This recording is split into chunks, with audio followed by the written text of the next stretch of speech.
গত কয়েক বছর আগে তেমনি একটি দুর্ঘটনা হয়েছিল।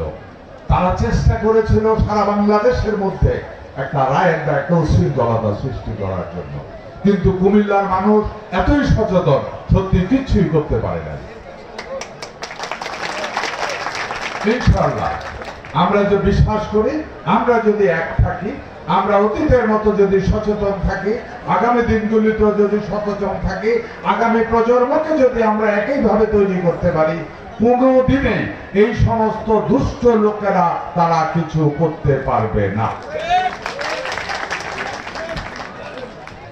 আমি এই রথযাত্রায় দলীয়ভাবে আমাদের শ্যামল আমাকে বলেছিল, এবং আপনাদের এখানে পুরোহিত যারা আছেন তারাও ওনারা আমার সাথে যোগাযোগ করেছিল। আমরা বলেছি ভাই আমি তো যাবই, আমরা দলীয়ভাবে চেষ্টা করবো আপনাদের একটু, বিশেষ করে এত হাজার হাজার লোকের সমাগম, একটু শৃঙ্খলার তো প্রশ্ন আছে। তো এই শৃঙ্খলা ঠিক রাখার জন্য আমরা দলীয়ভাবে এখানে প্রায় কয়েক শত ভলান্টিয়ার স্বেচ্ছাসেবক থেকে এখানে দেওয়া হয়েছে, যারা আগে দায়িত্ব পালন করবে, পিছে দায়িত্ব পালন করবে, এবং মধ্যখানেও আপনাদের সহযোগিতা করার জন্য আপনাদের সাথে থাকবে।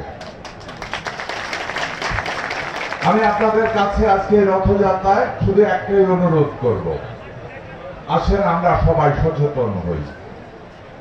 আমরা যদি সচেতন হই তাহলে আজকে আমরা সুন্দর থাকব, আগামী দিনে আমরা সুন্দর থাকব, আমরা আজকে সুন্দর জীবন যাপন করব, আগামী প্রজন্মকে আর একটা সুন্দর কুমিল্লা উপহার দিয়ে যেতে পারব।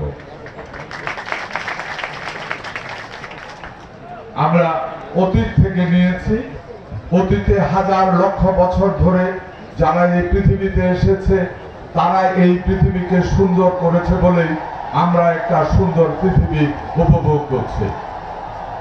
আমাদের সবচেয়ে বড় দায়িত্ব এবং কর্তব্য আগামী দিনে এই পৃথিবীকে আরো সুন্দর করা, এটাই হোক আমাদের মূল প্রতিজ্ঞা। এই বলে আজকের রথযাত্রা সুন্দরভাবে সম্পন্ন হোক, সুন্দরভাবে শুরু হোক, এই কামনা করে আমার বক্তব্য শেষ করছি। আল্লাহ হাফেজ।